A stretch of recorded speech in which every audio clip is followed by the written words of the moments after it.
week I listened to three women, and I agree with every one of them that the Liberian woman defies description and defies definition. That the Liberian woman comes in a myriad of characteristics, colors, sizes, strength, resilience. And I would say, like I said before, that if I were to list among the ones that I know, my Liberian woman, it would be my great grandmother. Yeah, so that's it. Thank you. Today we're going to be having a discussion about the role of the Liberian woman. And from last week, we said, no definition, they play all the roles. So we're going to be discussing that. And when I went home and I was thinking about the show from last week, and it said Liberian woman. And then I started thinking, because I was born in the interior, I call that behind God's back, born behind a hut on the plantain leaf by a Liberian woman. So the Liberian woman covered from Cape Mount to Cape Palmas, and not all of them are in the city. Not all of them are married. Not all of them are married to one husband, or they had, a monogamous relationship. So the Liberian woman is just too broad. I tried to, fit something in my head, and I couldn't get my head around it. So when you really say the Liberian woman, and we are discussing, I couldn't get my head around it as to really which Liberian woman you're talking about. What's in your head when we discuss the Liberian woman? I can't think. I think of my mother who could not read and write, but she played all roles. So what runs to your mind? Some came from a family with one parent, with a single parent. Some you have 3 or 4 mothers to your dad or your uncle. So what comes to your mind when we talk about the Liberian woman? Jackie? I think what comes to my mind is strength and resilience. The Liberian woman is one that is strong beyond measure. Dennis, they can take a cup of rice and feed a family. They can open their little cloth, and out of 50 cents, they can make a meal. I think that you're right that, when we talk about a Liberian woman, we talk about women from Cape Mount to Cape Palmas. My great grandmother, like I said, she was from Maryland, and the strength I have and the strength that all my aunties, my siblings have, they come from her. So for me, I think that if there's a word that would encapsulate the Liberian woman, it would be strength. I think they're strong beyond measure. Zoe, you came from a family where, educated family. Does it occur to you also that when we think of the Liberian woman, it might not be the kind of family you come from? No, because when I think about the Liberian woman, I didn't come from a rich family either. So I come from a family that also had its own fair share of challenges and obstacles, and experienced what Liberian women experience every day. I experienced being a refugee, and I watched my mother go from living in the comfort of a home, so that's shifting overnight to determining how to turn maybe cornmeal into a rice for a meal. So yes, so even though I come from a family where, my parents were educated and all of that, the strength of a Liberian woman is something, and the determination of a Liberian woman. Jackie talked about the strength, and I think we talked about that last week in the resilience. But I think the determination of a Liberian woman to succeed, regardless of where she's from, educational background, is something common to all Liberian women. And I would say that you take, for example, I have aunties and older aunts in my family who are not educated, and who are, for example, my grandmother. I watched my grandmother, may her soul rest in peace, when I met her for the first time in the interior. and watched her raise 9 boys, even though she's not educated, and sought in her weak way to do everything she could to ensure that they received the opportunities that she could not. That is the strength of the Liberian woman. So when you see an educated Liberian woman today, know that behind that educated Liberian woman, somewhere in her lineage, is an uneducated Liberian woman who made the sacrifices. Jackie, you are nodding. Yes, I agree with Zoe. My great grandmother came from Rocktown, Maryland, and she suffered in Monrovia, and she sold soap, and she sold bread, and she raised money. And we tell the story in our family that she got land on Mama Point, and she went to the South Beach prison. And at that time, the prisoners, the government didn't want to spend money to feed them. So she got prisoners and she would cook. And believe it or not, she said they would fight to come to her land. And the prisoners built our house. And a house on Mama Point on the rocks, you know? And that house was a solace for us. It was a solace for us. My great grandmother had 2 children and 2 boys, and each one of them had 10 and 9 children. So the house was a refuge. You know, I stayed in the house on Mama Point from the time I was 2 years old until I was probably 25, you know. And if any of the family members fell on hard times, that house was there to shelter them. We lived there, you know. She took care of us.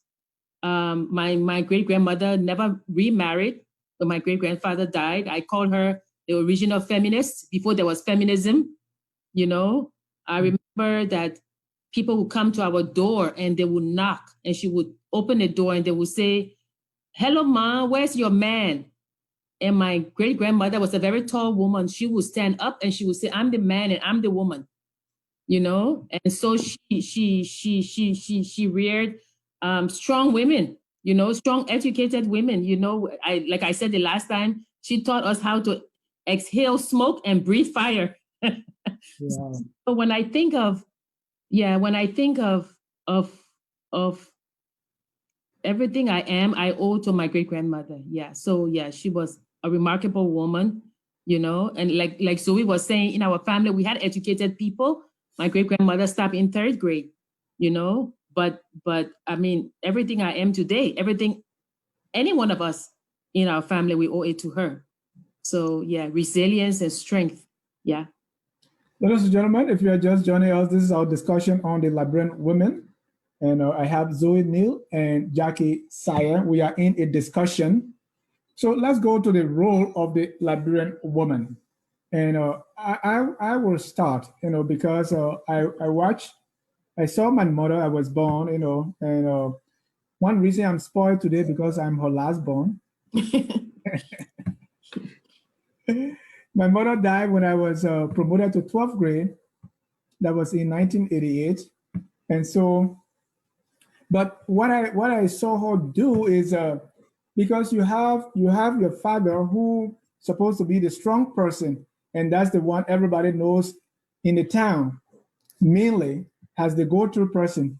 But behind that person is the woman who really is not, who does not get all the recognition for the work that she does.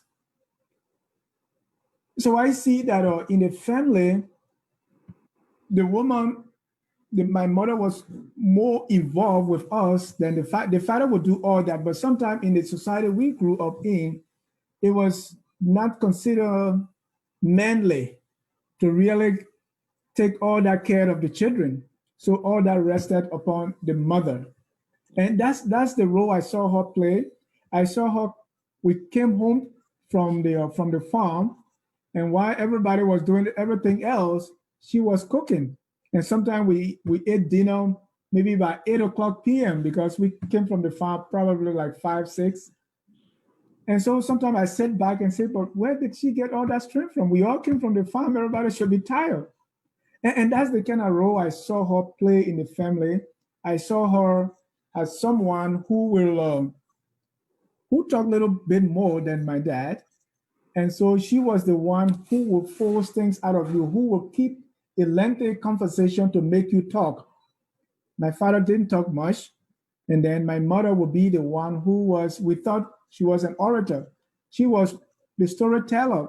Our father sometimes tells the story once or twice, but she will go on and even from what I know today, make up stories on the fly.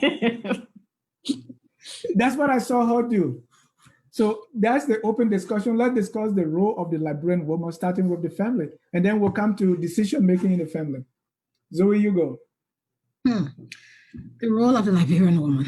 Oh, I think it's just even being a Liberian woman myself and watching my mother. I don't think I can even describe the role, to be honest, because the role of a Liberian woman seems, if I were to put that in one word, I would say it's the anchor that sustains the family. Because the Liberian woman plays so many different roles. She's a mother.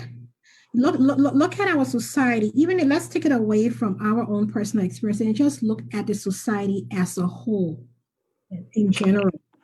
Liberian women across all breadth of the nations. You have some of them as breadwinners. You have them as the educator. You have them as the caregiver. They are the doctors, the nurses. They are everything in one. When it comes to what upkeeps that family, how children are reared, decision making. People like to believe. I say that though the man stands in as a leader in our African culture and society, the person who actually drives the family is the woman, especially in the Liberian culture. So when I look at the Liberian woman, all I see is the anchor that keeps all the moving pieces together when it comes to the sustenance of our families. Jackie? Yeah, Dennis, I think I agree with everything that Zoe just said. I think that if we can take it a little further, I would say that the Liberian woman is strong, and we said that, and she knows she's strong. I think the reason that sometimes her strength is curbed is because of society. I think sometimes the laws, because if you look at it, when we're investigating the gender laws, we found out that in the family section, they said that the father and mother are natural guardians of the child, right? Right. Upon separation, the father right is paramount. Now imagine that, for example, if you're in an abusive relationship, So what I'm saying is that mother who has a young child, if she is in an abusive relationship, she's not going to leave. If she knows that the father's rights are paramount, and that he's going to keep the child. So if we bring it a step further, we will say that I don't think anybody needs to tell the Liberian woman that she's strong. She knows that. She may be tired. She may be frustrated at times, but she has that well of strength in her. I think we need to examine the society and see whether or not society knows that she's strong, whether or not society knows that she can rear children by herself if there's a separation, because if you look at that law, not only does it say the father's rights are paramount, it says that if the father is unable to take care of his child, his parents or the grandparents, right? They come. The woman would have to go to court to prove that she's a fit parent, and how is that possible? Oh, and that's something that I think that if we are to examine the environment that the Liberian woman lives in, I think we will see that she knows she's strong. It's society that has not acknowledged that strength, and they curb. They put handcuffs, as you say, like virtual handcuffs on metaphoric handcuffs on a woman's power or on a woman's strength. I would say that I don't think that individually we know she's strong. Right. Family, we know she's strong. But does the Liberian society know that she's strong? I think that's the question. Yeah. But Jackie, and this is something sometimes I wonder whether it's actually the society or what we have accepted from afar, like Western culture. Last week we were talking about what qualifies for modesty when it comes to dressing. And one of the panelists made a very good point, say, well, even in time past, if you look at our pictures from back, our women, the top was not covered, but that was considered modest. Now someone has told us what modesty is, and we place that burden on the woman. Another example is so that understanding that dressing this way is modest or not modest came from somewhere, and it's not really our society. Second thing is the one we know has, and sometimes it look like a misunderstanding, right? Because sometimes this thing is being done in the West, but if it is done in our African culture, it's called something else. Take women, for example, that work in the market. Okay, so the African culture or in our African setting, women are the business people. Here in America, for instance, those that are on Wall Street are mainly men. If you go to Africa, if you go to Liberia, for instance, the people you see in the market are mainly women. But Westerners would describe that maybe as slavery or the women are suffering. But if it comes to the West, where the men are on Wall Street and the women are not, we don't see a problem with that. So is it someone culture being imposed on us, or is it really what our culture says? I will come back. Oh, sorry. Is it me? Sorry. Yeah, go ahead. I will come back to what I've been harping on every time I come on this show, which is the truth. What is your truth? Right? Mm-hmm. And I always say to you, Dennis, that if you know what your truth is, nobody can shake your core. There is something about our, I'm sometimes I'm fascinated by the Asian culture, how they're able to withstand the Western culture, that they're able to promote their culture and to know it seems as if for some reason, and not all of us, some believe that whatever is from the West is good or is advanced, whatever that word means, and whatever is from Africa is bad. And if you feel that way, you don't have a truth. You're easily shaken.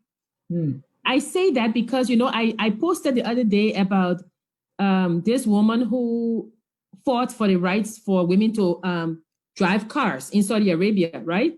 Yeah. And she's been in jail since 2018. And I said, but where's the outrage, right? Now, here's a country where the women can't vote, they can't drive, right? Right. Don't hear the West saying, oh, they're oppressed. But I'm sitting in my office one day and I get a call from a woman and she says, oh, I need to talk about female genital mutilation. And she goes on. And I said, oh, maybe you want somebody, an Egyptian woman or something. And she says, what do you mean? I want an African woman. I said, no, you don't. I said, you're looking for an Egyptian woman. She said, what do you mean? I said, well, Egypt leads the world, right? In female genital mutilation. So what are you saying you want to go to West Africa, like she said? I said, even in Liberia, not every tribe does that, right? And what I'm saying is that, Dennis, we have to learn to embrace things African. There is something, that we have that, like, oh, this is good. This is from the West. It must be good. No, it's not. Not everything from the West is good. It's I listened to a lady that one time talking about Ubuntu, right? And I am, you are, therefore I am, right? And she says that in, I think Zulu or something, there's a word when they greet you. They say, I see you. I see you as a human. I see you as a brother. I see you. And we talked about that in our literature, right? Africa is community centered. And, and the West is individually centered.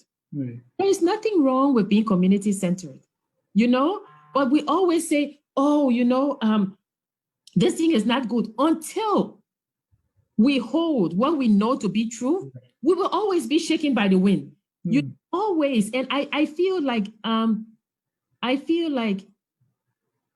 we have to teach our kids that this is what we hold true. I always say to people when they say, oh, you raise your kids like you, I say, I didn't die. I didn't die. I grew up in Liberia. I didn't die. So your values that you transmit to your kids, watch you. And if you don't believe in your truth, to say, the way I was brought up, that was good. If you don't believe in that and your truth is shaky, your kids know that. So I find that that there is a disconnect between what we know and what we do. Yeah. So I would say that yes, there are good things in Western culture. I'm not saying that there are not good things, but I'm also saying that there's value in what we have. That is correct. At all costs. Good. And Zoe, if you want to comment on that, but I have another angle that I want to bring up. Go ahead with your angle, and I would hit into. Right. Because we're talking about the role of the Liberian woman, we're starting with the family. I don't know to what extent that role has been limited or curtailed, for the lack of a better word, by what the culture is. For instance, I don't know if anybody have even asked that the woman is the one who gave birth to the children, but the last name of the children is the man, right? Jackie talked about the laws, the land ownership, for instance, the property ownership. All these things are, for the men, right? The woman would never inherit. In fact, in my village, they have a name that a woman has no place. Let's put it that way. A woman can, because the woman does not actually belong to the quarter, because you'll be taken away and married somewhere else. So to what extent have these traditions or these beliefs or cultural norms inhibits or kind of redefine and limits the role of the Liberian woman? Yeah, well, I think that I honestly think that the culture plays a huge part, right? And not to say that culture is not a good one. We do have a really good and rich culture, but certain aspect of the culture has played a serious part in how women are viewed. Jackie made a very important point earlier when she said the Liberian woman knows she's strong. Her family sometimes knows she's strong, but at a societal level, does the society recognize, acknowledge, and appreciate her strength? And I think that's where the culture comes in. If you go back, there's this double standard between how a woman is judged and how a man is judged. Now, based on the way our culture is structured, certain things are automatically assigned or assumed and given to a man even without him earning them. But when it comes to a woman, you have to work 2 or 3 times, like I said the last time, harder to just even show that, this is where you belong or this is what you can achieve. Then let's look at the culture you were talking about naming. If you go further back into, our great-grand and great-great-grandparents' days, much emphasis was always placed on the boys rather than the girls. Because at the end of the day, this is the family's name. This is the family lineage. This is the person who carries on the family legacy. For the girl, this is somebody who gets married off into another family, into another name. So there's no return on investment for us. And so because the boy is where we cash in and cash out, this is where we put all our focus. Because when I say I'm a Cully, for example, I'm a Neil by marriage. But if I'm a Cully, then back in the day, you want to do all you can to make sure that the Cully name is maintained, is respected. And the way of doing that was through their male children. So yes, the culture plays a huge part. And that's why I think, as much as I appreciate the culture, I also appreciate my family upbringing. And I said that on the last show, where it's important that we raise our sons to respect their sisters as equal partners, to appreciate their efforts, to know that the same opportunities afforded to our sons can also be afforded to our daughters. So when they grow up with that understanding, you don't fix these things overnight. You don't fix them at a higher level. You don't fix them when they are men and women. You fix these things from the family base. And so that appreciation that Jackie talked about, that strength that we have, the acknowledgement of that strength and the appreciation of that strength starts from the family values. And that's what I think. So in the absence of that, it becomes a little difficult because that's the culture that seeps into how we see women and what we appreciate them for. So let's talk about the decision making in that family. Well, what are some of the decisions that families in Liberia do carry out? And how do we reach those decisions? What is the role of the woman in that decision making process? Any experience? You want me to go? Yes, you can go. I can give you my experience, and I remember this vividly because my family dynamic was one where my mother had an equal voice. I would almost say probably she had more voice than my father did, and it was something that was sometimes honestly frowned upon by his friends. For them, that was a sign of weakness, like if his friend came to him with a major decision, whether it was business and they wanted him to get into something or they wanted him to be a part of this investment, and he said, I cannot discuss it with you until I discuss it with my wife. Let's see what she thinks. And then it becomes, I remember growing up, a particular close friend of his that he had, and it had a real rift because of that. Like everything people tell Cully, he had to go talk to his wife about it first. And so for them, that was a problem. But the way I grew up in a family where I saw my parents make decisions together as a unit. And in that household, even as children, like I pointed the last time, as I got older, we became a part of the decision making to some extent based on how old we were or the maturity level required for those decisions. Even at a very young age, my father would get us involved. At the time, even if we didn't understand the depth of the decision, we were involved, male or female. I had one brother and 4 sisters. But we all were given equal opportunity to provide a discussion around what he was about to do, what our input were, why we thought it was a viable choice, why we thought it were not. And so just that alone creates not just an awareness of who you are and what your capabilities are, but it also builds that level of confidence as a young girl growing up. That I'm confident enough to know that my voice matters, that I have equal brain capacity as my brother, and that I have something valuable to bring to the table. And I don't see that. I look around me, I got friends, I have family members, I got other relations, and I don't see that same approach in a lot of other family dynamics. It's where the men take the role, the lead, the decisions have been made, and the wife becomes just the FYI, for your information. This is how we're going to do it, and this is what we are going to do. And I don't think that helps. That helps when it comes to, and that's not what the role of women when it comes to decision making should be. Right.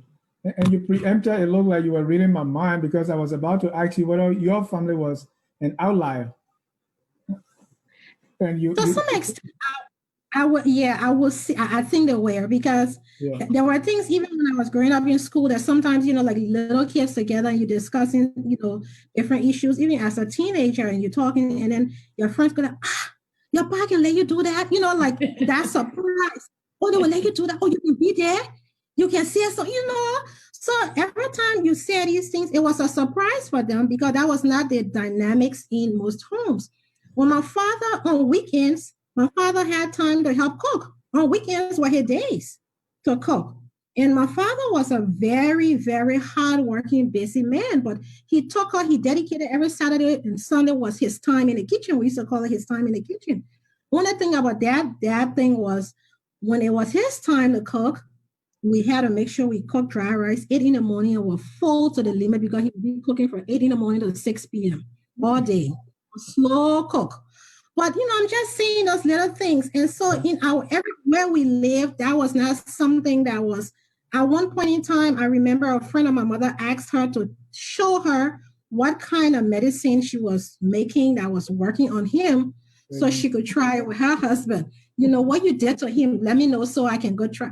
But yeah, so yeah, I would consider us an outlier out of, you know, the norm. Jackie, before you come in, I want to just share my own experience because my father too, I think he had a third or fourth, second or third grade education, and lived all his life in the interior. My mom did not go to school at all, but it was interesting that some of those principles were adopted. Where so my father was perceived as being weak because he listened to his wives, so he was being perceived that way, that he was not man enough, and that he was not this forceful guy who would even go to the point of insulting or beating his wives. So he was always perceived as weak. But sometimes we look back as our children now and wonder, how did he do it? I mean, from his generation, and nobody was doing these things. In fact, in his town, he was one of those who sent his daughters to school because he had 8 girls before he had a first boy. So his daughters were like the men. And today, those were the ladies that we live with to go to school, right? So I benefited from women being educated and being assertive and not being kind of pinned down by what society demanded. But the story I wanted to tell is there was this couple that went to church every day, and this couple, every time they get to the church, the man will go around the car and open the door for his wife. And people, the other couple always watched them. They were amazed that their house was so, and just like Zoe said, see, I wonder what kind of medicine you're using on that man. Because every day this man had to open the car door. Sometimes you don't know the family dynamics and you don't know what works for them. That's the moral of the story. So they kept doing this. So the woman said, well, told the husband and said, what you need to do is go to that man to teach you how to behave, how to treat a woman, because he always opened the car door for the wife. So this man resisted for weeks and months. Finally, he mustered the courage to go and ask. So it was before church. So he said, well, I came to you to learn, how to take good care of my wife, because every time you are the one who opening the car door for her. Anytime you park the car, you open the door. He said, oh, it's true. But the main reason I can open the car door because it can open from inside. Oh, that's funny. Go ahead, Jackie, your turn. Well, I mean, listening to your story was actually is okay.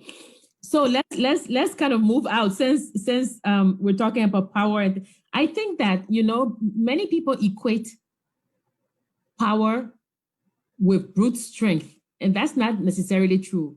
You can be very powerful and be quiet. You can be very powerful and be gentle at the same time. So I think that this equating power with strength or brute force is not necessarily what it should be. But I wanted to kind of like transition to decision making. Yeah, that's where we are.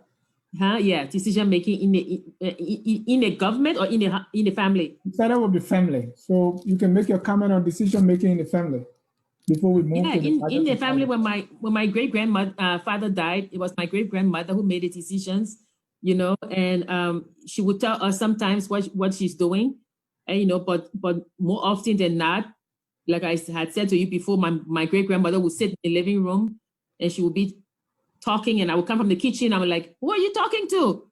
And she would always say, who do you think I'm talking to? So my great grandmother just lived her faith. She would talk to God like God was sitting right next to her.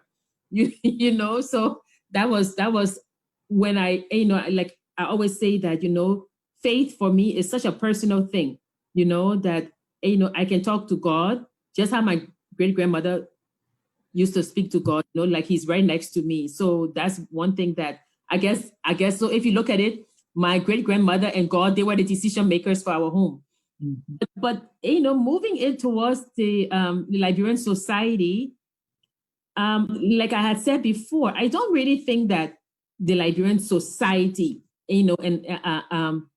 knows how strong women are. And I wanted to bring your attention to the gender equity bill, right?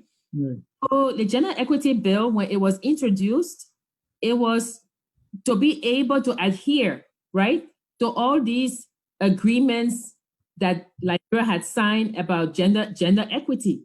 So the gender equity bill was what? To have 15 seats set aside for women, right? Yeah. And of course, we saw that nope, it didn't work.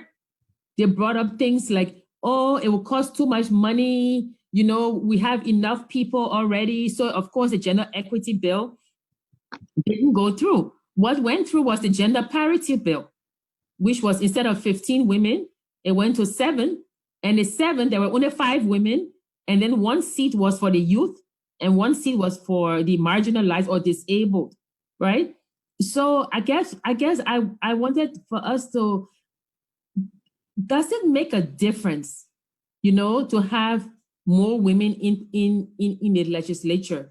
And, you know, how would that translate to empowerment of women in a society? I guess that's Yeah.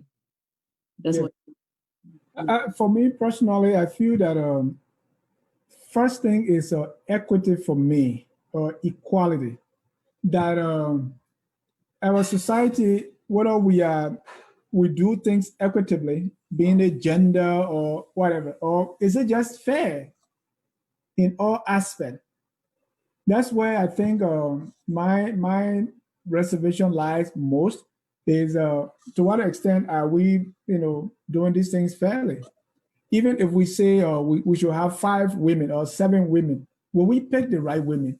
Or are we going to still pick, square pegs for round holes, and just because we want to check off that requirement that yes, we have women, or yes, we have marginalized youth. So for me, it's mainly on the society being equitable in all aspects.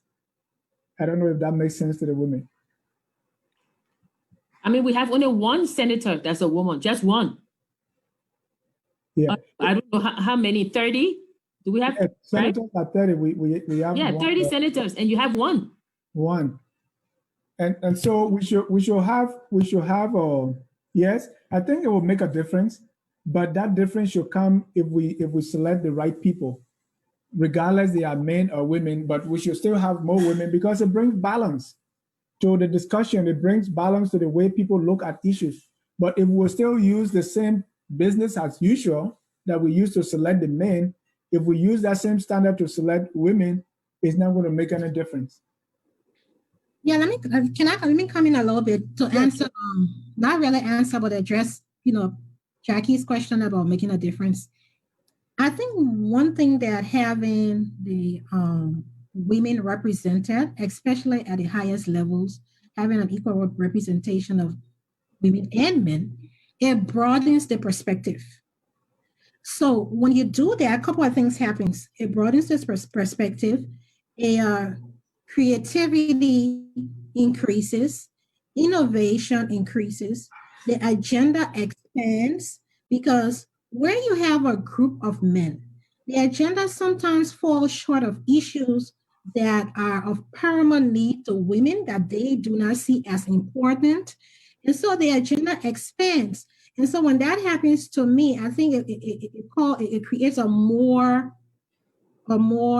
can I say, defined, or a more defined decision-making process that benefits the interests of all. Because if you got women in there, and then you got men in there, you're having a diversity of opinions of what the society at large needs. Because the society at large has a representation of women, girls, men, and boys. So that broadens this perspective and expands on the agenda. But then to your point, Dennis, about being careful. That's one of the problems that I have when it comes to the whole gender equality. Don't just fill in spaces just because you want women represented. I'm of the belief that if a woman does not fill the bill for a particular position, whether it's in a private, public, or whatever sector, then she should not get it. So when it comes to the women aspect of having women in these areas, I believe that it needs equal talent and equal whatever is required for that position as a man. And in our society, what I notice sometimes, first of all, we really do not have the representation of women that should be. And then sometimes when we do, they do these little gap fillers where let's just put somebody in that slot so that it appeases the public that we actually have a woman here. And then the problem becomes, are we just trying to be this gender diverse society, or are we trying to be an inclusive society? Because I think with all the progress that Liberia has made with the whole women movement, I think we've gotten to the place where there's diversity. Gender diversity has improved a little bit, but gender inclusion has really not moved any step forward because there's a big difference between diversity and inclusion. Yeah. One of Explain it, for us. huh? Explain that, please. Because, okay, yes, the difference between diversity and inclusion. You invite me to a party, that's diversity. Because at the party, you got men, you got women.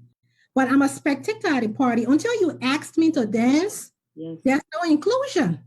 So that's the scenario in a society like what we have in Liberia. There's diversity to some extent where, hey, women, you guys talking a lot, you want to be a part of this. Okay, guess what we're going to do? We'll invite you to the party, but guess what? Nobody will ask you to dance.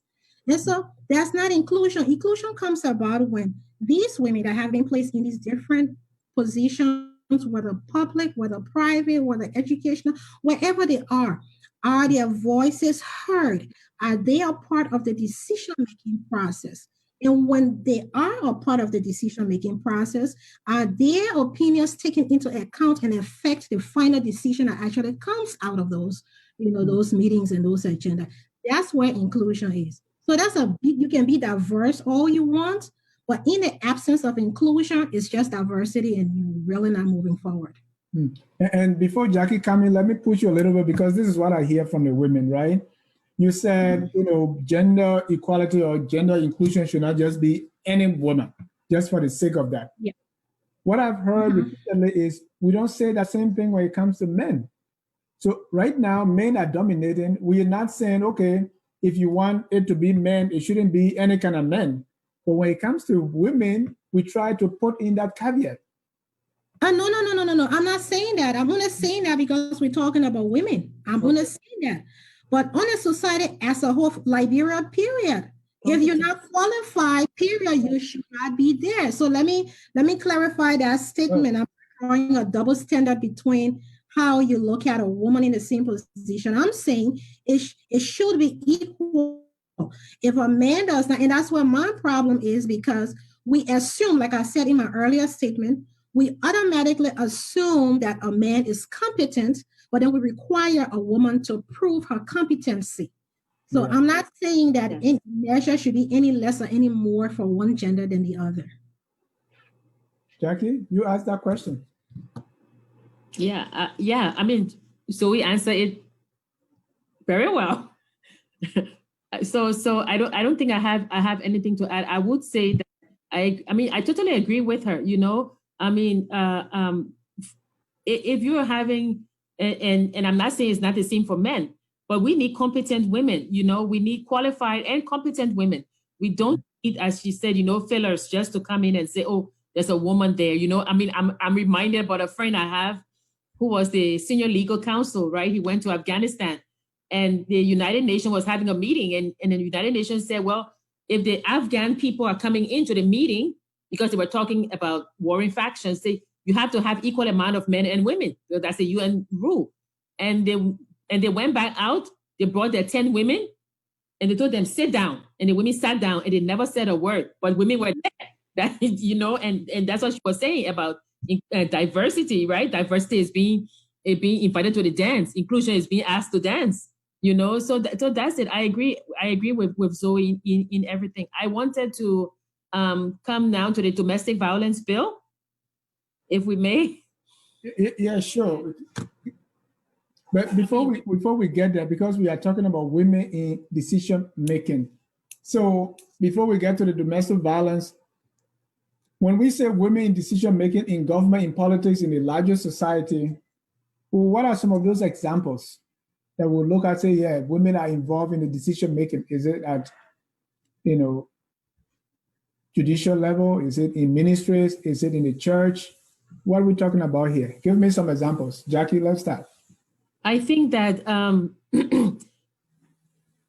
Liberia, like in most parts of the world, Liberia is not unique in this. I think that most of the time, our women power is limited because of husbands, churches. When you talk about women and the church, right? Yeah.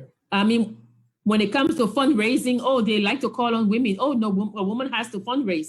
But if you look at it another way, when it comes to real decision making in the church, women are not that powerful in the church, right? The pastor would quote Bible verses upon Bible verses to tell you that, you should know your place. The Bible says this, they know how to quote the Bible when it comes to curbing women's participation and women's power in the church.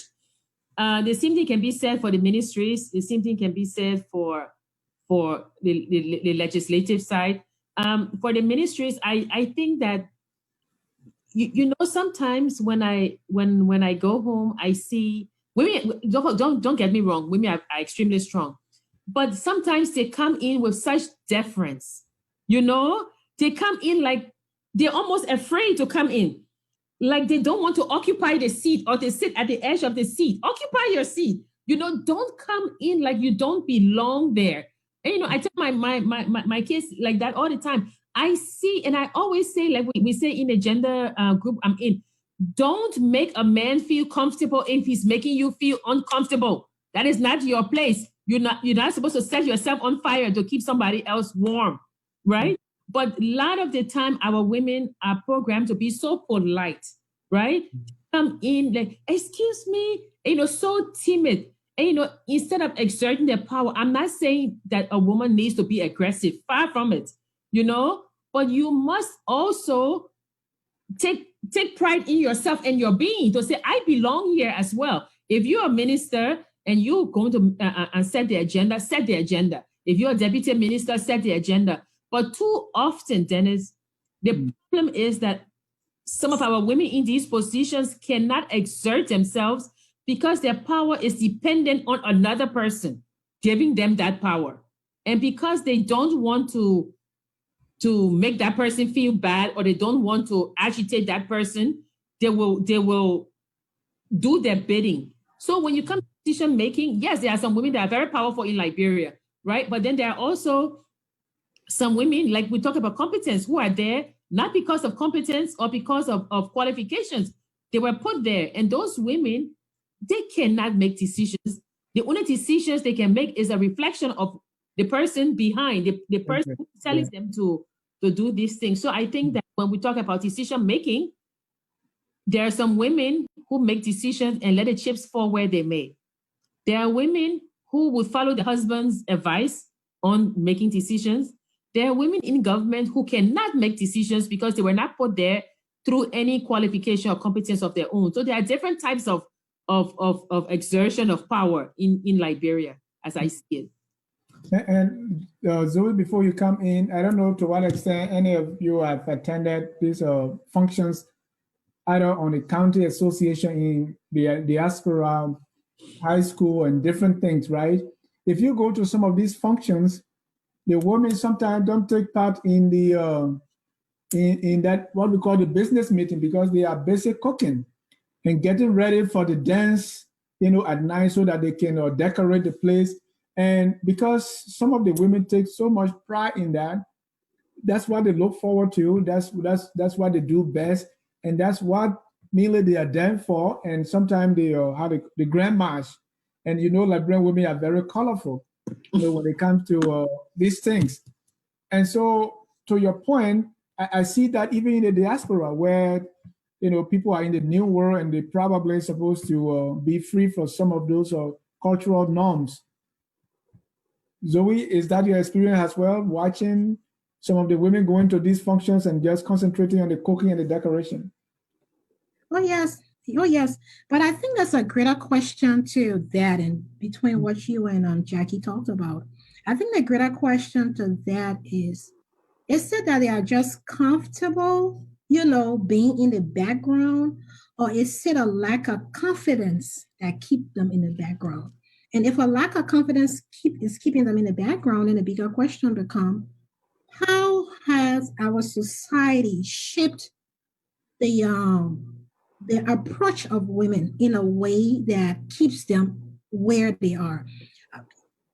Talking about what she was saying as an example, and I have seen that even in Liberia a lot. Say if a woman was in a managerial position as a man, maybe the position calls for a certain level of assertiveness. It calls for, being precise, being able to have clear goals and objectives and be a decision maker. And that is what is expected from a man in the same position. A woman in the same position takes the same approach. She's very assertive. She's very clear about what she wants. She's goal-oriented and she's a decision maker. And then sometimes the same male counterparts around her see her as being out of line as a woman. Now, she's not judged based on the title or the position that she holds. She now is judged based on her title as a woman. She's either so there is this thing where women where it's either you being more than what a woman should be or less than a woman. And I think women struggle all the time to find that balance of being able to be in a leadership position and still maintain what that position requires, irrespective of my gender. And I think it's finding that balance that is the biggest piece. So for me, the question becomes, what has our society done? How have we shaped our women? And then come to the men. What type of education, whether sensitization, awareness, do our male counterparts need in their interactions and engagement with their women counterparts? So I don't think that they're just comfortable being in the background. I think they have been raised to believe that that's where they belong. And it takes a whole lot to help build that self-confidence that allows a woman to see that I have more to offer than just being in the background or just pushing forward somebody else's opinion. Ladies and gentlemen, And Dennis, go ahead, Jackie. No, I was going to say, don't get us wrong. I mean, when we go to the LSA meetings, I'm in the kitchen fixing food. We're not saying that women, there are some women who like being there. Liberian women take pride in their cooking. Yeah. And I will be in the kitchen as well. We're just saying that give them a choice. Do not assume that that's their place. But Jackie, who put them there? Or what put them there? What? Who or what put them in that place that you are talking about? No, I'm saying that, Liberian women, we take pride in our cooking. Right. If you're having an event and women want to cook, I'm not saying that, we're not saying that there's anything wrong with it. I'm just saying that, like we talk about equality, it comes with choice. Maybe there's some who like to be in the background. That's fine. We're just saying, don't assume that it's their place, Yeah. The choice, you can say, oh, today I will cook, today I will stay in the kitchen, that's fine, but don't assume that they will always be in the kitchen, because that is not an assigned role. That should not be a role assigned to them, and that's just what I'm saying. It's a choice. It's like, it's when feminism started and they came with this radical feminism, right? The African women, like I said the last time when I wrote it, that the African women decided that, look, we are a communal people, right? We complement each other, men and women, right? We don't want this radical feminism that say, oh, I'm shooting for it. No. We want womanism. So they coined that word, right? African womanism, which is the men and the women together, right? So because of that, we're saying that don't assume that they have a lesser place. Sometimes it's true that they would say, oh, let me stay in the kitchen and cook. But you should not assume that it is their relegated place, because it is not.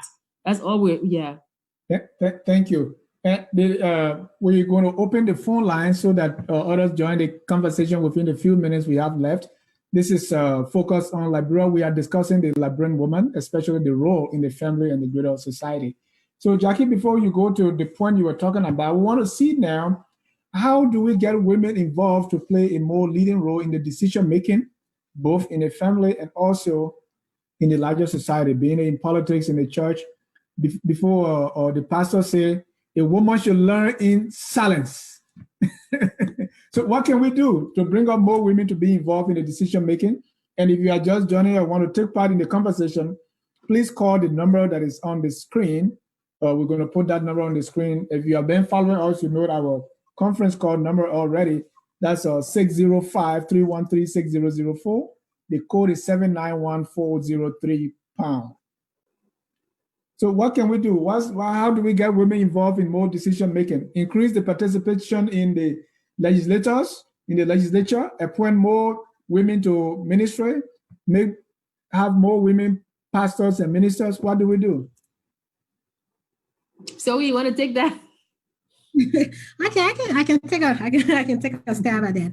I think what we start off by doing is not just putting women in these positions. I think we need take a step back and look at redefining where and how we want our women and where we want them to be. So it starts with first creating a system that provides opportunities and empowerment for women. And I think there are tons of things that you can do around this. I'll probably see if I can go through a few. One of the things that came to mind is a support system and a networking and support system, right? You do have a lot of women in positions, actually competent Liberian women. Now, what about if we had these programs and initiatives that create a mentorship with women who are up there, competent women, accomplished young women, older women, whatever age group that is, that take on the role of mentoring other younger women that are coming up, help them build that confidence level, help nurture them to be the leaders that they want to see tomorrow. You start with those kind of structure at the home basis from in our very homes. Start the structure of encouraging our girls, providing the same opportunities that we provide for our sons, have the same opportunities for our daughters, allow our sons to see their sisters as equal partners. How do we build we educate them, we empower them, and then we look for means to build the confidence that allows them to stand up tall in those roles that we want them to be in and execute the duties of those roles, not because they are women, but because they are competent enough to do so. So I think it starts with creating an environment that provides the opportunity. It's not always money. It doesn't have to always be money. And then we have to teach our young girls how to take on initiatives. You know, how do you network with people? How do you get what you want? How do you talk to people who have experienced where you want to go, but you do not have the qualification or the confidence to do that? Who do you liaise with to help you to grow into that area? So there's a lot of things we can do among ourselves. And I think that's something that should be easy for us based on our culture and our background. We are community. We are collective society. That's what we do. That's what defines our culture, working together. If we can sit in a bowl and eat together and eat out of the same soup, 8 persons out of the same literally share spit. Why can't we? If every single competent woman out there took under their wings another young woman and decide to mentor them and provide that guidance, it may not be all, but that's one step in the right direction. And that's what I think. I think there's a lot of avenues that we can tap into to empower women. So Zoe, when we eat together or swallow the fufu together, we sharing space? Yeah. Well, you should be willing to. I'm just saying that symbolically. No, I get that. I just wanted to zoom in on it. Go ahead, Jackie. Dennis, one of the things we always talk about, remember when we talk about the war and we said that the war did more than displace people, right? It displaced values and culture and cultural norms, right? There's a rift now. You know, I was listening to Zoe talking about mentorship, and it's true.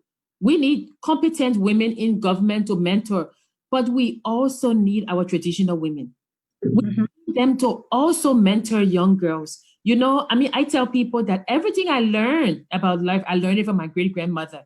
So, in order to navigate this other world that is not the formally education or the formally educated world, we need our traditional women to counsel the young girls. So, as we're doing these mentorships, we must not forget our sisters and our mothers who may not have been formally educated, but they are very educated in the ways of of tradition. And one thing that always bothered me when I would go home, the women that work in the homes of these other women, who's taking care of their children? You know, some of the women in Liberia, Dennis, I'm sorry to say, they are so bad to the women who work for them in their homes. You know, the women will leave their children in a day and raise their children. Who's raising that woman's child? You know, so the women in power must also be empathetic. They must also, you know that that woman who's in your house cooking or cleaning, she has a family also. So make life, that's empowerment. Empower her to do something, you know, and make life a little bit easier for her. So as we're talking about all these different women in Liberia, we must not forget every group of women that needs mentorship, that needs help, you know, because I know we are all each other's sisters, you know. So I mean, I think that mentorship is important, and so is empowerment. That's a very good point, and I think the economic word for it is extensionality. If I still remember my economic class, is that what you do is if you throw dirt in the water and you think it's not your business, well, someone drinking that water and getting sick may be your neighbor, right? Yeah. So when you said that the powerful women, someone is working in your house as a maid, and that Yeah. person has children, but they leave their children and take care of your children. Their children are being raised by somebody or something, or not raised at all. So if the children are bad, they're going to interact with your children, right? Or if they are Yeah. bad in society, that's going to somehow reflect on you. I have some questions and comments here that I want to read. People are watching, and if you want to join the conversation, please, the number is on the screen. Sam Wallace said, this is an excellent point. Sam, I hope the excellent point is my point, okay? Abby Tyler said, we are aware Liberian women are not a monolithic group, right? Dave Jai is asking, to what extent do you believe that the oppression of women by men is rooted in male jealousy, the desire to enforce a singular romantic commitment? Aminata Kanda Jaliba said, Jackie, it takes competence and self-confidence. Most Liberian women shy away because men accuse them of wanting to play a dominant role often. The mindset has to change. My pastor, the late, who passed away, used to tell the wife, no two trusts are going to be in this house. So two trusts are, and Dave also is saying, do you believe the roles of women are rooted in evolution and those who fail to adhere are against the order of nature? So those are some of the few comments and questions. What order of nature? Nature said that, you know, the strongest will survive. The person most amenable to adaptation, right? If you can adapt, you live. So I don't think they said male or female. They just said that if you can adapt to the changing conditions, you know, and that's the thing again, you know, about not wearing two trousers. I mean, people, no two trousers will be in the house. That's what I say, you know, marriage is not an arena. it's not a fight, you know. It should be, you know, in a real world, it should be a companionship. It should be a contract. It should be, you know. So when you say nobody's wearing two trousers in the house, this is not a competition, you know. And I think that some people see marriage as that, as a competition, you know. Or you go to work as a man and your woman's a boss. Your boss is a woman, and you be like, I can't take orders from a woman. What's that? You know, I mean, it's the mindset also that has to change. Right. And I also think whether there was a form of men trying to control as a result of jealousy. Go ahead, Jack, Zoe. Yeah, and I also think the issue of women cannot be discussed in the absence of men, because much of what we're talking about today, men play a huge part in that. And I think as we talked about, empowering, mentorship, and all of that, there has to be something talking about changing a mindset. Then there has to be something that what can we do?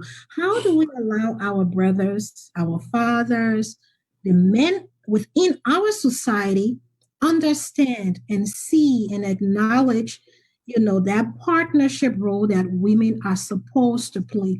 Because I think the typical African or Liberian men, when they hear the word gender equality, it scares them. And it does, because now, like he was talking about the whole wearing the two trousers, and I don't think that is the goal. The goal is about a partnership. The goal is about finding a balance. It doesn't mean that all of a sudden, yeah, it's just finding that balance. If you are working, for example, if I'm the breadwinner and I'm a woman and you are not working, I go to the market, I sell bitter ball all day long because that's something maybe your pride can I allow you to do. Then I expect you to help out with the kids. But I can't go sell in the market all day long and come home in the evening and then I still cook, I clean, I wash and do everything. So it's about finding that balance. It doesn't mean automatically that a woman is striving to be in charge of a man. That's not what equality means. The whole issue of gender equality is finding that balance and that partnership that allows male and female counterparts to work together to achieve a goal. And so I think men play a real bigger role in this than we think. And so as we look for opportunities to empower our women, we also need to look at initiatives that engage our men and allow them to see and appreciate what role they play in helping the women meet these expectations and these goals. And then it's not only the men, I've been places where the man comes in the kitchen to help and the woman say, go outside, go outside, and the man say, let me help you do something, go outside. So the women also, they should know that this is not a relegated role and they should welcome man to come inside if he wants to help, yeah. If he says, let me help you cook, get out of the kitchen. No. It doesn't. Right. Nobody need to help me cook twice. When you say it the first time, I'm out. And Jackie, maybe it's not it's what they've been trained to do, right? Because earlier on, somebody told them, the way to control the man is to his stomach or something along that line.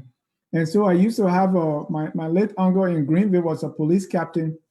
And his wife takes enormous pride in washing his clothes and using the clothes pegs and hanging the white underpants out from one end to the other, and that was a pride. So how do you tell her not to wash the man's clothes? You're going to take away that pride.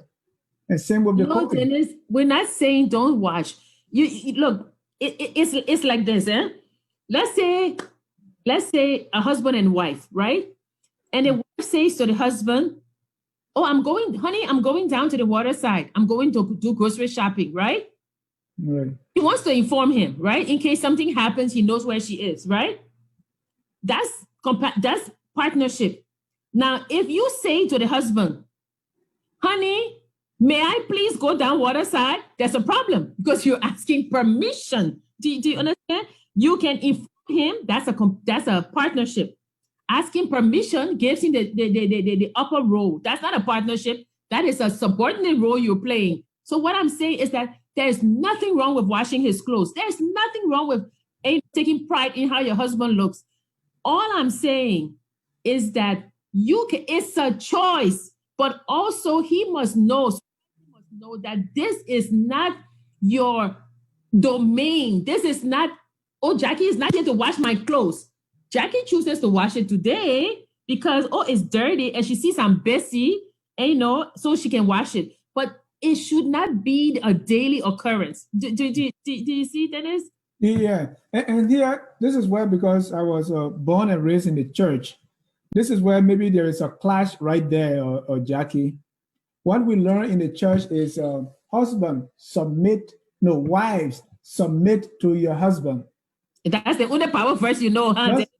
Just as Christ submit to the church. Just Well, Dennis, let me come there. Let me come and thank God you brought that. hold on, let me complete the Bible verse, Zoe.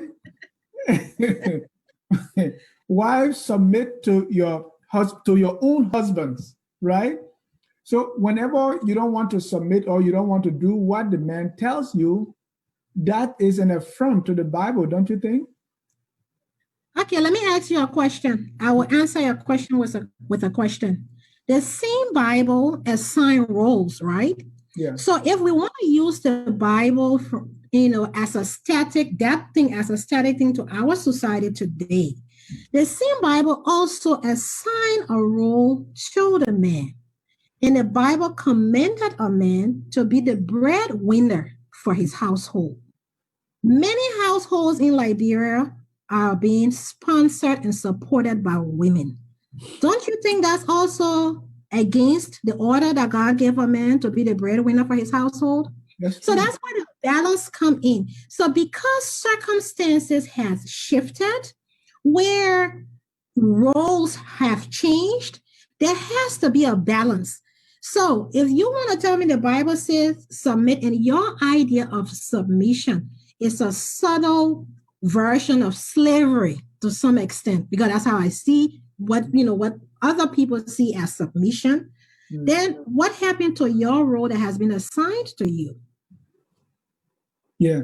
And talking about submission, even the Bible tells slaves to obey their masters, Zoe. So to what extent is the church in conflict with what we are talking about now as the role of the Liberian woman, if there's any? The church has always been an instrument of oppression. Always. They use the Bible for their own ends. The other part of that says, husband, love your wives, right? You're right. Don't just quote, obey your husband. I think that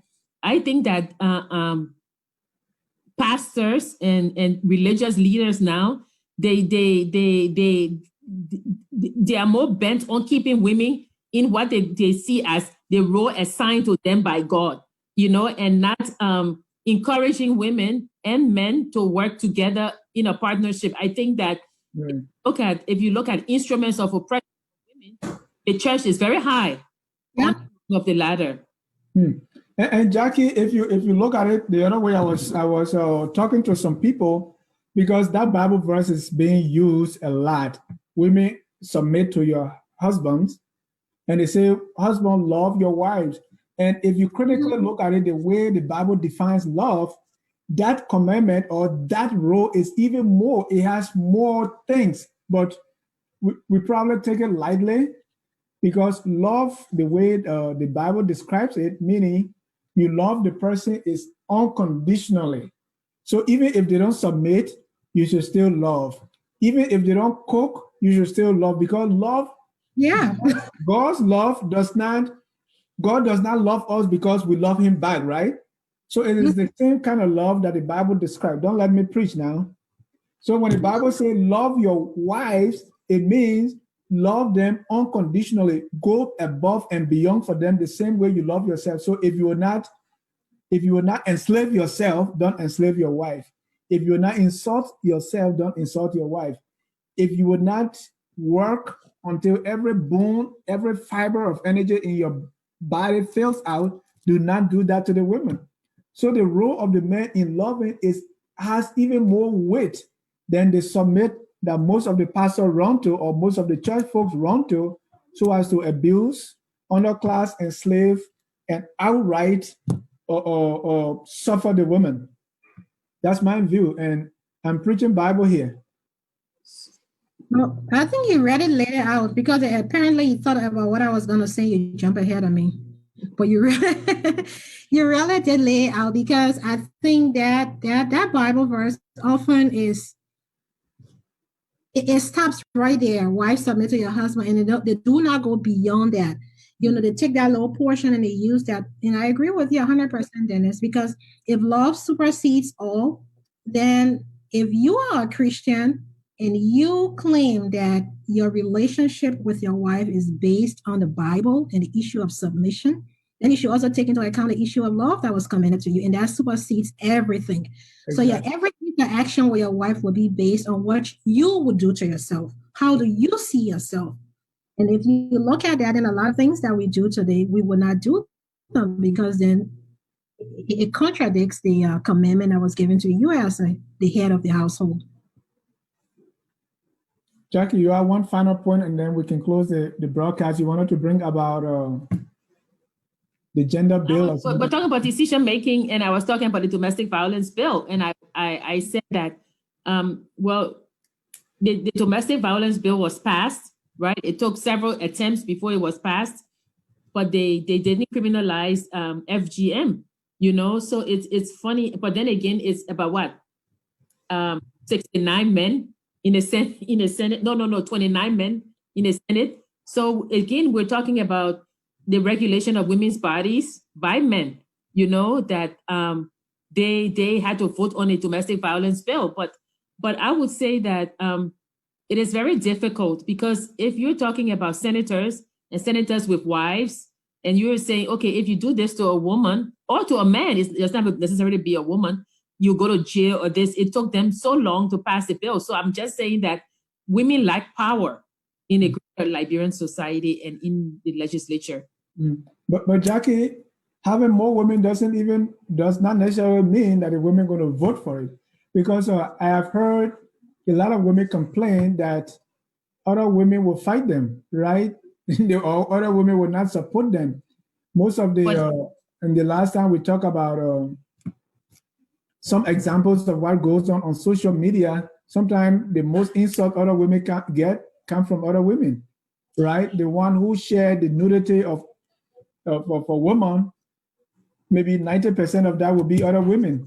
So having more women does not necessarily mean they're going to kind of approve that bill or champion that the domestic violence bill. The bill was passed. It was the FGM that was taken out, okay, criminalizing it. So you know, Dennis, one thing, and I know that we're closing, but one thing about the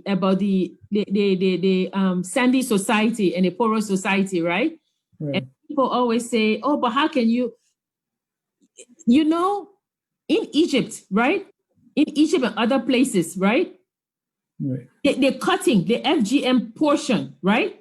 That's secret society. They just take the child to the hospital, or they grab the child and they cut.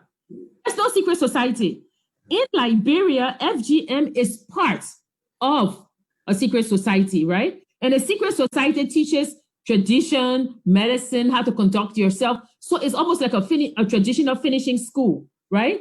So whenever you talk to people about the Sandy society, it's the FGM, but it's just one aspect of this traditional school. So if you take out the FGM, the cutting of the girl, right? And especially in this time where tradition is being thrown out the window, there are certain good elements within a Sandy society. They teach young girls how to comport themselves, but it's that FGM part that needs to be taken away, you know, because FGM is only to control the sexuality of young girls. But it is important to note that in other countries, they don't have secret societies. They just have cutting. They just cut the girls. That's not part of a school. That's not part of a society. So this FGM that was taken away, they did not criminalize it. And I'm saying it's always the men who try to control the women's sexuality. And so therefore they took that out when they did the domestic violence bill. And in subsequent discussion on the Liberian woman, we will delve into the cutting, because it's very, very important that we talk about it. In Senegal, they had the traditional society, and what they did was just they taught them, say, look, this is what happens when you cut a woman. This is the problems they go through in childbirth. And it was the society themselves who said, you know what, we don't want that. And so in Senegal, they rose up and they abandoned that, right? Whereas in Egypt, when it was outlawed, it went underground. and they're still doing it. So it's the people that have to come together and say, we don't want this anymore. If you impose it from above, it will go under, but they will still do it. But I was just using that as one example of how society tries to control women's sexuality. That's all. Right. And in Liberia, a lot of things are not explained. We try to just make laws or make blanket laws from above. Yes. Right. Yes. But if the education is conducted with that, that will go a long way. A lot of things. Even there are places where they still give sasewu as a way of determining who kills somebody. So there are a lot of things that are going on, but people are not taught, and then we don't have alternatives, right? If I'm in an environment where there is no hospital and or there is no pre and postnatal care, or there's no maternity ward, so before a woman gives birth, that woman will have to confess every every extramarital relationship they have had. Else, according to them, the baby is going to die. So if you replace that, if you don't replace that and tell them that they shouldn't do that, you're going to have a problem. But if you put a clinic in there where the women go to the hospital or go to the clinic to deliver, that problem is going to go away. It's the education, Dennis. It's the education. You know, there was a sad story about a young girl in Kenya, right? Kenya outlawed FGM, right? And this young girl, she went to school and her friends were all laughing at her because although they had outlawed FGM, they still did it. And so she went home and did the surgery on herself and she died, right? The thing is that they will keep doing it. Why? Because like in the Kenya society, if you are not cut, you don't get married, right? So you have to educate the men to say no. If you educate the men and they start to marry these women who are not cut, people will see it. No woman wants to cut herself, but she feels like, oh, this is the only way I can get married, so therefore I'm going to do it. But if you educate the men as well, you know, so I think that we still have a long way to go. But in closing, I would say, like Zoe said, our women are incredibly strong. Or another example can be, if nobody will marry these women because they are not cut, send them to Monrovia. Who will marry them? No, but that's not what you want to do. You want to educate them. Not every woman wants to come to Monrovia. The thing is that you educate the men to say, that's a joke. Don't take it too serious. Okay, you're okay. No, I agree with Jackie. It boils down to the education, though. You got to educate the society in the different communities, especially the ones that are most affected by these things. All right. Thank you, ladies. Let me get your closing comments, and then we're going to close the broadcast. I think the Liberian woman, this series is going to continue. We are asking other women to get in touch with us if you want to be a part, and we're going to continue on this until, for a long time, and we're going to be treating different aspects of it. And if you have any suggestion, please do not hesitate to reach out to Zoe, to Yasa Lavla, she's not here today, or you reach out to me, and we should be able to make you part of the discussion on our next broadcast. I think, Dennis, you need to get a microphone down to Waterside, to Peaceville Red Light, and start to talk to those women, those Liberian women, so they can tell you how they navigate their day or their lives, because I'm telling you, they are strong. Definitely. We're trying to reach people in Douala, reach people outside of Monrovia, reach people at the Gorbachev market, and be able to get women to be a part of this discussion. And our men, if you are, watching us and you feel you have a contribution to make, please join the discussion on the Liberian woman. Zoe, your closing statement. Once again, thank you for having me, and I really am enjoying this discussion because I think it's a really broad topic, but a very relevant one. And I will say again, the Liberian woman is a strong woman, and the Liberian woman has a lot to offer. The Liberian woman is the backbone of our society, and so empowering the Liberian woman and creating opportunities for the Liberian woman creates continuity, because that's who raises the next generation of Liberians. So I look forward to further discussions on the Liberian woman. And thank you once again for having me. Thank you. Aminata Kanda Jaliva said the men feel threatened. They are aware of the capabilities of the women if they are empowered. Dave just said, Jackie, you are on point on about the traditional schools. And Sam Wallace said they are saying Liberian men should stop stereotyping women into roles that have historically and traditionally relegated women to a life of submission and servitude. Let's begin in the home with our children, Aminata says. The son should be made to understand that he has a role to play in the home as much as his sister. If that is done, I believe it will go a long way into transforming our society. Jackie, your closing statement. Dennis, well, thank you, first of all, for asking me to join you and Zoe. Like Liberians, we used to say, nobody would say, if you don't say I am, nobody would say thou art. Mm-hmm. Oh, and that comes to mind when I'm thinking about a Liberian woman. The Liberian woman, we say she's strong, she's resilient, but also she must take her rightful place in society. I've come to the realization that nobody's going to give it to her willingly. It's going to be a fight, and it's a fight that she and the other Liberian women would have to take, to the powers that be. Nobody's going to give up power. Nobody gives up power willingly. But our women are strong. Our women are determined, as Zoe said, and our women are, they are raising the future leaders. So again, I would say mentorship, entrepreneurship, because many of our women, they stay with bad husbands or with abusive husbands because they have no other way. So they should be giving them micro loans, micro finance credit so they can do their own businesses. And I would just say that, that we should continue to tout this, the Liberian women, everywhere, and that that we bow to them. We lay down a lapa for Liberian women. Thank you. Thank you. And a few final comments here. Abby Tyler said, Liberia is not a theocracy. You men like to push religion to control women. Jerome Gilman, a woman is more adaptable to any condition.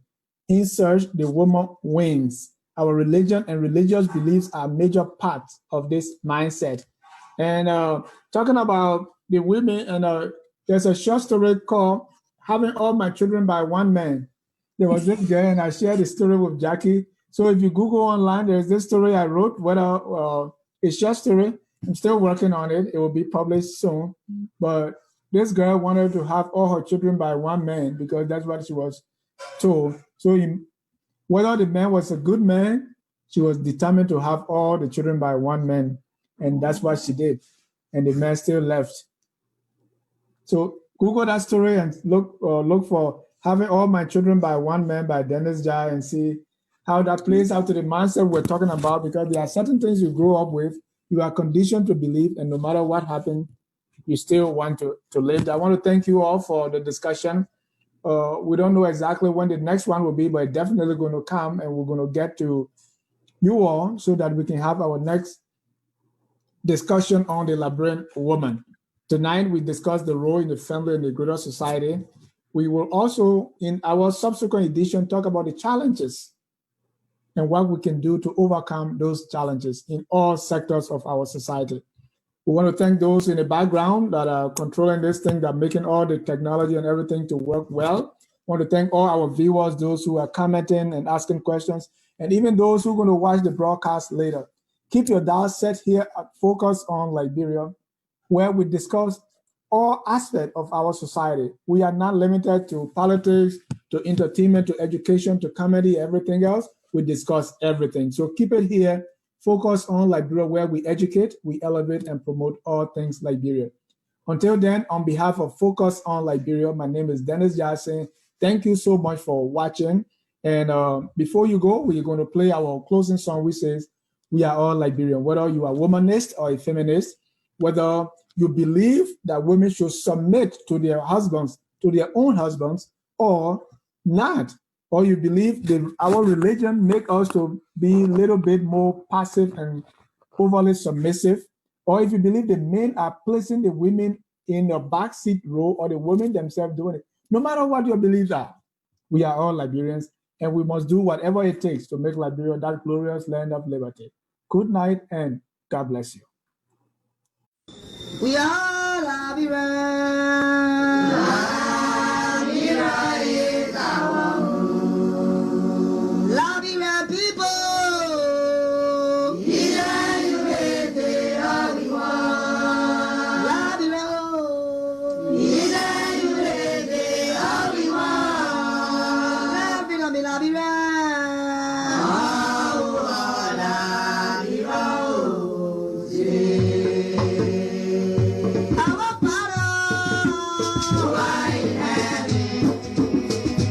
Oh, yes.